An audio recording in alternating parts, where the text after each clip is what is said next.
Welcome to কিডোফাই toons. আজকে আমরা শুনবো বানি এবং মিনির ছোট্ট বন্ধুত্বের গল্প। বানি আর মিনি একদিন পার্কে বসে গল্প করছিল।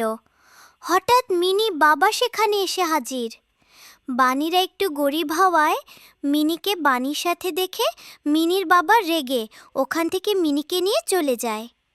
বিষয়টি দেখে বানি ওখানে মন খারাপ করে বসে থাকে।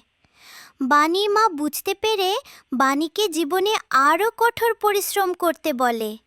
তারপর সে জীবনে কিছু করার উদ্দেশ্যে বাড়ি ছাড়ে। একদিন রাস্তায় যেতে যেতে হঠাৎ করে একটি জাদুর লাঠি খুঁজে পায়।